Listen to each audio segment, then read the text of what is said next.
Apa yang membuat ini bisa kita sebutkan perjanjian, kontrak, dan MOU ya? Ternyata dari isinya saja sudah bisa kita lihat kalau itu tuh perjanjian kah, kontrak kah, atau MOU kah gitu ya? Iya, benar. Tapi fungsinya sendiri, kenapa saya harus membuat MOU? Kenapa harus membuat perjanjian? Kok nggak disamain aja gitu? Kenapa harus berbeda-beda sih, bikin ribet gitu kan? Jadi kalau kita melihat fungsi dari MOU ini sendiri, Jess, yaitu untuk pertama itu adalah salah satunya adalah untuk menghindari kesulitan pembatalan, ya, untuk menghindari suatu pembatalan. Artinya ketika kita sudah srek nih, aku srek sama Jessie untuk mengikat sebuah perjanjian jual beli bibit sawit gitu ya. Aku cobalah ikatkan hukum dulu berupa MOU. Nah, itu menjadi landasan pertama untuk menghindari kesulitan pembatalan. Ketika sudah akan terjalin kerjasama melalui MOU ini, maka tenggat waktu 1 bulan di situ aku memiliki kesempatan untuk berpikir-pikir, ya, melihat nih, aku udah yakin Jessie, tapi aku sambil jalan berpikir, ya, plus minusnya lah, apakah aku implementasi dalam lanjut kepada sebuah perjanjian atau tidak.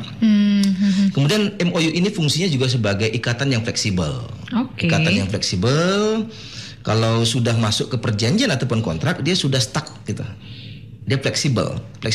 Yuk, kalau aku nanti sudah habis limitnya nggak mau lanjut ke perjanjian, ya sah-sah saja. Nah, gitu. Tapi kalau perjanjian itu sudah dituangkan dan diikatkan dan ditandatangani di atas meterai, berarti dia tidak boleh kemana-mana. Kiblatnya adalah perjanjian tersebut di dalam pelaksanaan isi perjanjian. Nggak boleh improvisasi lagi dia. Kalau mau improvisasi, kita berakhir perjanjian 2021, akhir di 2021, kita berakhir di Maret 2021 yuk gitu. Ada perjanjian tanggal 1 kan. Ya tidak bisa secara sepihak. Bisa dia dilakukan perjanjian dengan cara ada lakukan upaya untuk adendum atau pembaruan terhadap isi perjanjian. Ingat, yang paling penting adalah kesepakatan para pihak. Dia tidak boleh sepihak dalam menentukan sebuah sikap ataupun kebijakan. Apabila dituangkan perjanjian adendum tersebut dituangkan dalam bentuk sepihak, ya, penentuannya secara sepihak, secara otomatis di dalam perjanjian memuat kalaulah secara sepihak itu tidak dinyatakan sah, maka dianggap adendum tersebut tidak sah. Dia harus ada kesepakatan para pihak, dituangkan dalam sebuah adendum dan disebutkan dalam perjanjian tambahan berupa adendum, dan itu kembali ditandatangani. Dan itu biasanya apakah sebelum kontrak berakhir atau di tengah-tengah kontrak, apa setelah kontrak sudah berakhir langsung dibuat adendum atau pembaruan ini? Kalau adendum itu dipastikan pada saat sedang berjalannya. Jadi sebelum berakhir nih ya? Sebelum berakhir, sedang berjalan. Kalau sudah berakhir perjanjian, ngapain lagi? Buat perjanjian baru. Ngapain lagi adendum gitu logikanya? Adendum ini biasa terkait dengan umumnya yang kita review itu adalah ada perubahan mengenai harga, ya, ada perubahan mengenai spesifikasi, ada perubahan bagaimana teknis di dalam pendistribusian produknya gitu. Karena selama ini mungkin ada bencana ya di Sumatera Barat, karena barangnya kita ambil dari Sumatera Barat begitu ya, sehingga dibuatlah adendum. Apakah itu dia mengenai limit pengirimannya adalah biasanya 1 hari, ya dibuatlah 1,5 hari. Kenapa? Karena dia mutar dari Kuansing gitu ya, mungkin ya, dari Sumbar mutar dari Kuansing, sehingga membutuhkan waktu kurang lebih sekian jam, sehingga ada keterlambatan. Baik, karena kan jadi sorotan ya Bang tentang adendum ini terkait dengan berakhirnya kontrak kerjasama dengan dua pengelola truk sampah kita dengan DLHK. Nah, itu kan banyak yang mengatakan kok di sebelum berakhir tanggal 31 Desember kemarin nggak dilakukan adendum aja. Berarti kan sebenarnya bisa ya Bang? Bisa dilakukan perubahan perjanjian itu, boleh. Karena ketika ada adendum, disitulah merupakan kesepakatan para pihak terkait dengan hal-hal teknis untuk menghindari kerugian salah satu pihak, ya.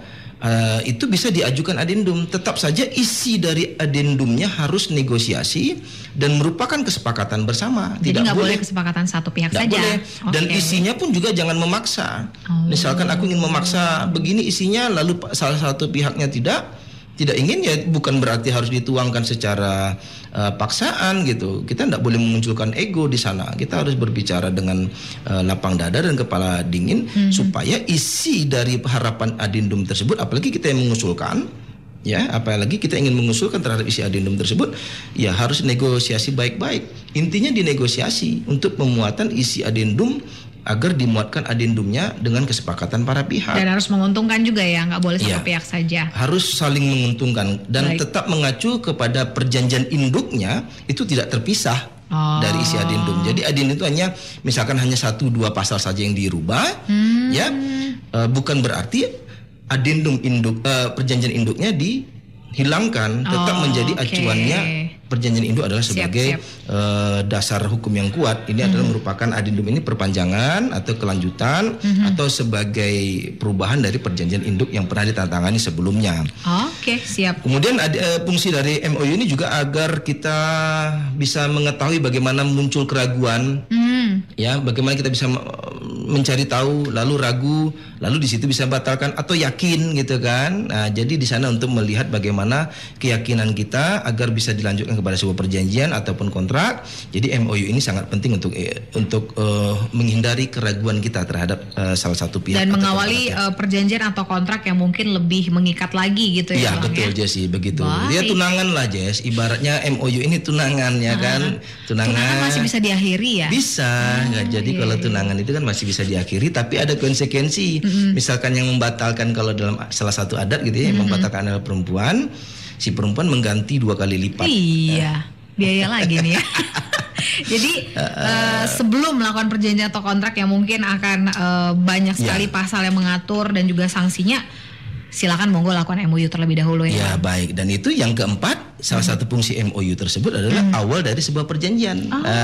Gitu ya, seperti Jessy terakhir jelaskan, itu silakan monggo, yuk MOU dulu kita mau menjalin kerjasama. Kadang ada pembatasan bicara warung kopi, MOU dulu kita ya. Tapi kau harus konsisten nanti ketika isi perjanjian nanti begini begitu, kau konsisten nggak gitu? Konsisten, oke, aku mau kenalan sama kau dulu nih, kenalan sambil melihat bagaimana chemistry-nya masuk atau tidak, itu dia. Oke, baiklah. Tapi ini harus dengan bantuan advokat atau pengacara atau orang-orang yang melek hukum kah ketika kita melakukan baik MOU, perjanjian atau kontrak, atau kita orang awam aja bisa Bang? Ya, sangat menarik Jessy. Jadi begini Jessy, agar dia jadi aku banyak ngecek mereview perjanjian yang sudah berjalan, baru aku review gitu kan. Kebablasannya si klien ini ketika sudah berjalan perjanjian, baru aku review. Harusnya gitu. di awal ya. Tak boleh Jessy. Kenapa? Misalkan perjanjiannya tanggal 1 Januari 2021, ya udah ditandatangani. Pada saat Februari aku sudah baru review, dan ternyata dalam isi perjanjiannya terdapat kejanggalan-kejanggalan versiku karena aku berpihak pada klienku kan gitu. Tapi kalau aku berpihak kepada klien yang sebelah, pihak yang sebelah mungkin aku kuanggap ini sah-sah saja gitu. Tapi ketika aku dari versinya klienku, kejanggalan ini Pak, begitu. Ada kita agak merasa dirugikan gitu ya. Merasa dirugikan gitu. Jadi kita ada sebagai produsen misalnya begitu ya, pengirim barang, lalu tidak ada sanksi memuat bagi mereka yang sudah kita kirim lalu pembayarannya tidak jelas ke kita, tidak termuat begitu. Kapan paling lambat harus dibayar? Ini barang sampai hari ini tidak termuat dalam perjanjian kapan harus paling lama dibayar. Ya. Kan kita bakal menjadi peluang untuk dirugikan. Dilama-lamain aja. Dilamain gitu. Kenapa? Orang dalam ada tenggat waktunya. Betul Jess. Kan tidak tenggat waktu. Pak kan tidak tenggat waktu. Loh, secara logikanya Pak, setiap barang yang baru masuk ya paling lambat besok udah harus dibayar. Itu logika Pak. Kita muatnya adalah perjanjian. Kacamata hukumnya adalah perjanjian kita. Ini undang-undangnya, ini produk hukumnya. Produk hukum para pihak mengacu pada itu. Ketika tidak memuat paling lambat kapan pembayaran, ya kami terserah mau bayar kapan. Tiba-tiba ini di tengah perjanjian berjalan, otomatis kan terdapat kejanggalan. Maunya perjanjian ini seperti yang Jessy sampaikan adalah harus dimuat, harus dituangkan, harus direview sebelum dilakukannya penandatanganan perjanjian. Bersama dengan advokat kah atau konsultan? Lebih baik pada orang yang paham hukum. Ya advokat juga salah satu. Kebetulan saya auditor hukum. Auditor hukum kerjaannya juga mengecek tentang isi-isi perjanjian ini, legalitas. Karena tidak hanya serta-merta dalam memuat perjanjian ini bagaimana isinya saja, Jess. Banyak aspek-aspek lain. Salah satunya para pihak itu kan harus ditentukan dengan identitasnya. Ini kan begitu Jess. Aku mau menaikkan perjanjian denganmu Jess. Ku buat namamu Jessy, Jessy Gultom. alamat di sini-sini mengaku gitu. Hanya sebatas pengakuan Jesse secara lisan tanpa ditunjukkan identitas. Dia harus dibuat secara dibuat legalitasnya itu para pihaknya berdasarkan legalitasnya apa? KTP, NIK, nomor induk kependudukannya juga harus sesuai. Lalu bukan hanya sampai di sebatas di sana. Apalagi tuh? Benar nggak ini KTP ini terbitan Pekanbaru? Dicek lagi. Jangan-jangan dari Sumbar sana atau Sumatera. Ya, kan di dalam KTP itu kan termuat nih Provinsi Riau, Kota Pekanbaru begitu ya.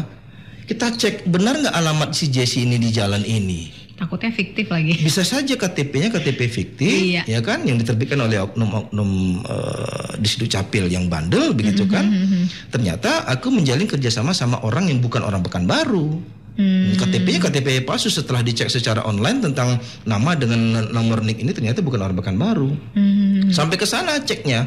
Makanya di dalam pemenuhan isi perjanjian jangan hanya sebatas isi redaksi perjanjian saja, track record cari tahu. Gitu. Track record. Saya pernah dulu mereview pada sebuah perjanjian terhadap kita bekerja sama sebuah perusahaan di Jakarta gitu kan. Saya review perjanjiannya. Terdapat kejanggalan cara pembayaran, ya gitu kan. Pekerjaan selesai, kita bisa mengambil uangnya di bank, salah satu bank, begitu. Kita modalin dulu proyek itu untuk penanaman tangki dalam tanah, gitu, di salah satu area, salah satu daerah di Sumatera, begitu, di Bangka Belitung, di tepian laut. Jadi saya review perjanjian, terdapat kejanggalan. Ketika pekerjaan selesai, kita bisa mengambil uang yang di salah satu bank. Saya cari track record dari perusahaan yang menawarkan kerjasama dengan kita. Saya cari, searching, dapat. Itu pun saya pintar-pintar di dalam mencarinya. 10 perusahaan gitu, atau perusahaan bandel di Indonesia, perusahaan penipu di Indonesia gitu kan. Ternyata salah satu perusahaan masuk. Oh. Gitu. Baik. Pernah dirilis oleh salah satu media. Dari kepolisian dan lainnya. Saya cek, ternyata salah satu perusahaannya masuk. Yang sebelum kita tekan perjanjian ini, dia merupakan salah satu termasuk dari 10 perusahaan penipu. Diuntungkan nggak kita nih si klien dengan kehadiran kita? Jadi jangan hanya sebatas review perjanjian, cari track recordnya, kemudian benar nggak ini merupakan pihak salah satu pihak yang enak untuk dijalin kerjasama sama dia, gitu kan? Selain isi perjanjian juga harus diperhatikan bagaimana misalkan atas nama perusahaan, saya baru komplain terhadap salah satu perusahaan pengiriman equipment, mesin. Klien kita membeli mesin di Cilegon. Ya, membeli mesin ke Cilegon. Tiba-tiba yang dikirim sampai, ya, salah satu unitnya itu kurang lebih 200 juta, beli 2, kurang lebih 400, kurang lebih ya, 400 juta. Dan yang mengirim adalah atas nama perusahaan A kepada perusahaan kita. Ternyata para pihak yang kita melakukan pemesanan kepada orang hanya sebagai staf biasa. Oh, dan itu nggak boleh? Sebenarnya sah-sah saja, tapi ada pemberian kuasa nggak dari direktur terhadap dia? Oh, kalau misalnya... Setelah saya review, karena tidak memuat perjanjian, salah satu kejanggalan yang tidak memuat perjanjian, cuma di dalam invoice dengan PO-nya, purchase order-nya ada namanya. Dengan menggunakan kop surat perusahaan tersebut di Cilegon, tanda tangan dengan cap. Karena ada salah satu dokumen yang tidak dikirim, hanya equipmentnya saja yang dikirim. Ada dokumen yang tidak dikirim berupa sertifikat, karena syarat untuk kita mengerjakan sebuah proyek itu harus menggunakan equipment ini dengan spesifikasi ini dan harus ada sertifikatnya. Saya mintakan, saya suratin itu, saya somasi perusahaan karena sudah berulang kali kita minta, nggak dikirim dia sama staff ya, dia staff klien. Lalu dapatlah balasan, kalau kami tidak pernah menjalin kerjasama dengan perusahaan klien Bapak, kalau kami tidak pernah menjual 2 equipment ini kepada klien Bapak. Waduh. Terkejut toh? Iya. Ada loh Pak, ini bukti pengiriman uangnya kepada nama AB. A dan B ini ada 2 unit. Pak, kita tidak pernah mengakui dia adalah sebagai karyawan kita. Kenapa? Karena kami sudah pernah pecat dia dari beberapa tahun yang lalu. Dia sudah tidak bekerja lagi di perusahaan itu, begitu. Waduh. Satu sisi dia diuntungkan. Kenapa? Setelah diaudit secara internal di perusahaan mereka, ternyata ada 9 unit hilang equipment itu. Berarti kali 200 juta kurang lebih. Berarti 1,8 miliar. Kami berterima kasih Pak, salah satunya akibat Bapak menyurati kami audit ternyata ada 9 unit hilang. Ya. Yang kedua, mengenai orang yang pernah mengirim barang kepada Bapak terkait dengan dokumen ini, itu kami tidak pernah mengakui dia sebagai karyawan kami lagi karena dia sudah lama tidak bekerja. Jadi minta tolonglah kami untuk dibantukan kiriman sertifikatnya saja. Minta bantu setelah kami, karena barang juga sudah dikirim ke kita ya. Apalagi nama kop surat tapi kita tidak pernah merasa menjual, itu menjadi masalah. Makanya para pihak di dalam untuk pemenuhan isi perjanjian harus jelas dia sebagai apa di perusahaan tersebut. Kalau menulis perjanjian ya, ini kecolongannya dia tidak membuat perjanjian. Khususnya mungkin yang melakukan perjanjian atau kontrak antar kota, antar provinsi ya.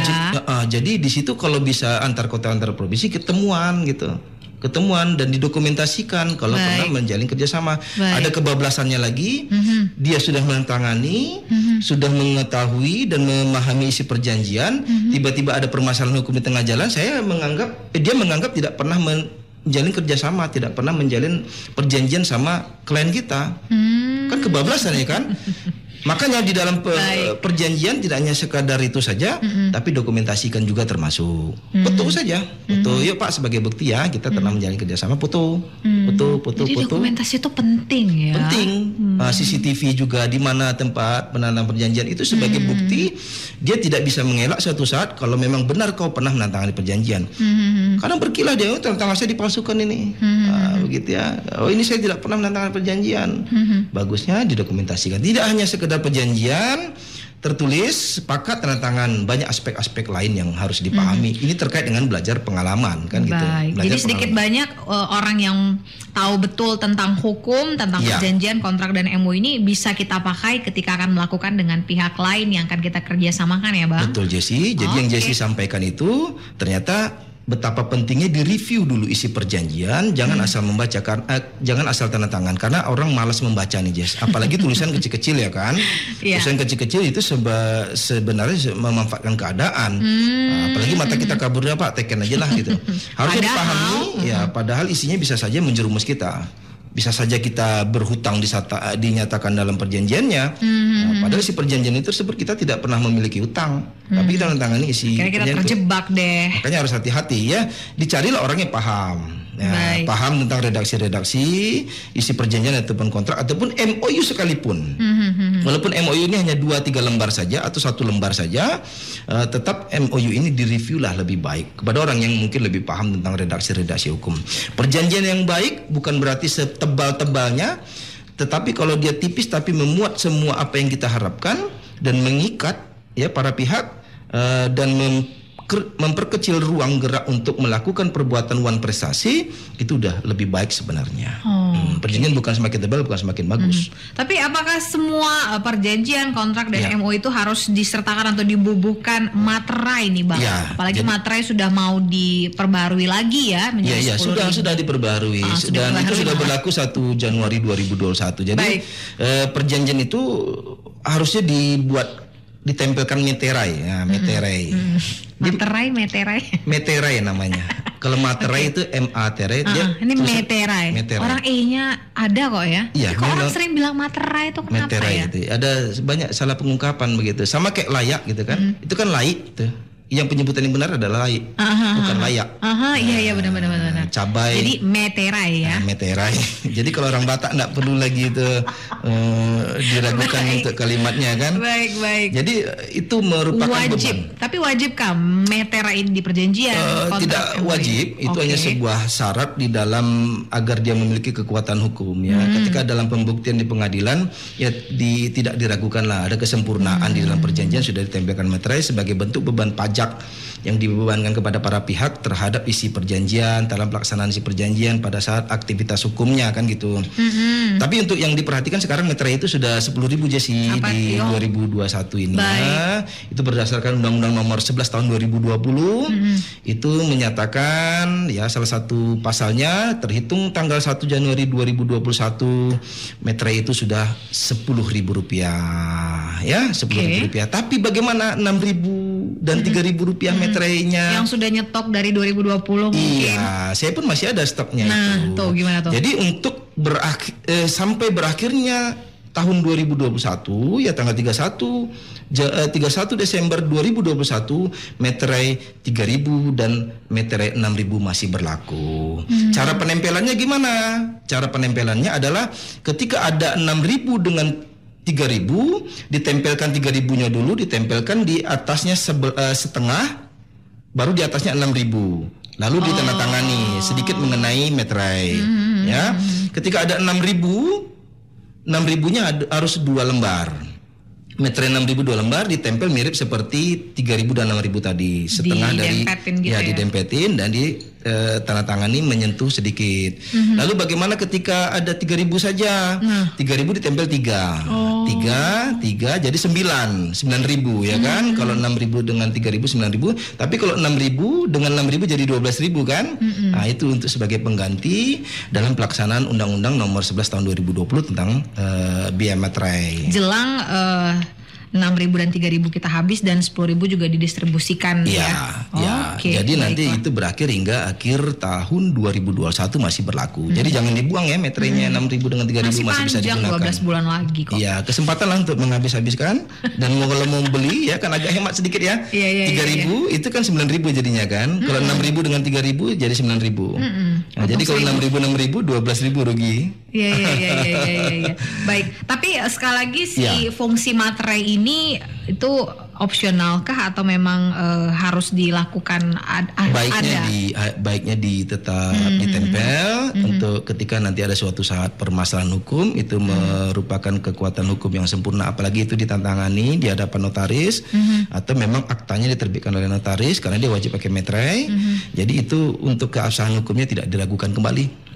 Tidak diragukan kembali. Baik, Bang Parlin, di 5 menit terakhir kebersamaan kita mungkin bisa disimpulkan perbincangan kita hari ini ya, topik kita, bahasan kita, perbedaan perjanjian kontrak dan MOU. Apa yang disampaikan kepada masyarakat? Silakan. Apapun aktivitas hukumnya itu upayakan untuk membuat perjanjian, ya, dibuat perjanjian sebagai bentuk ikatan hukum para pihak yang kemudian menjadi kiblatnya para pihak dan merupakan produk hukum para pihak dan atau itu menjadi sebuah undang-undangnya para pihak. Ketika dalam ikatan hukum tersebut sudah diikat dalam sebuah perjanjian, makanya tidak boleh keluar dari ikatan perjanjian tersebut yang termuat dalam pasal-pasal. Ketika ada melenceng dari isi pasal berarti dia sudah melakukan wan prestasi.